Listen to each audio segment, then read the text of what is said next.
I really, listening to Prof, I do not know how you intend to pass your message of the 7447. Is it just going, because he says, I mean, people need to see examples. They need to understand what would happen when they go in a certain way and when they go the other way. But you just coming out with some theory, just trying to educate people on transparency, meritocracy. I mean, how far would that go?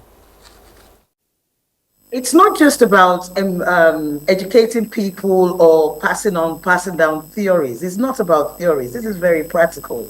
What we have done, what the NOA is doing, is we are institutionalizing the 7 for 7. And I'll tell you how we're doing that.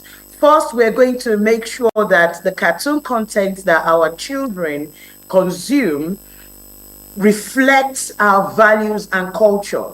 So what we're doing at the NOA, 70% of our cartoon content, and we have started, must reflect our values and culture. Most of our children are being raised, it's like my DJ often says, we're raising foreign children. And it's evident in the content, the entertainment content that they currently consume. Secondly, we have also introduced citizenship studies. This will be in the curriculum as a subject from primary to tertiary. We can tell you categorically that citizenship studies is already in the primary school curriculum. I believe that the Ministry of Education is still working on the secondary and tertiary. So that has been embedded in that as a standalone subject. And this is part of the move to instill back our values in our children and catching them young. We're also bringing back citizenship brigades. It's called Citizens Brigades. Just like when I was growing up, I was a member of Boy Scout and Girl Scout.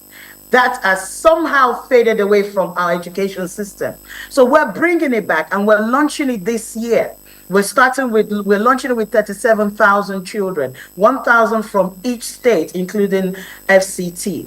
Now, we're also going to be managing our global reputation as well.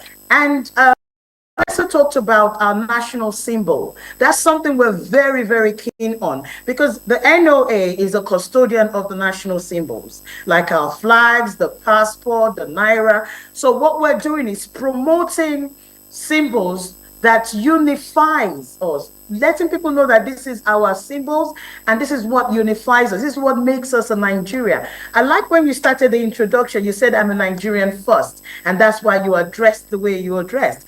It's true. We are Nigerian first because if you go abroad, nobody is going to identify you as someone from a particular ethnic group. You are a Nigerian. You carry the Nigerian symbol, which is your passport. And that makes you first a Nigerian wherever you go in the world. And within Nigeria, we should begin to see ourselves as that. Then also we're working with the NYSC. We already have our orientation with NYSC. But what we're going to do is embed the national values into it, the national values charter. And most especially, we talked about leadership. Leadership is very key. So what we're doing as well is we're going to ensure that all our leaders have gone through the training, the National Values Charter training. So he's not just talking about citizens, talking to people in the community, talking to every other Nigerian. We're starting with us because, like you said, change begins with me.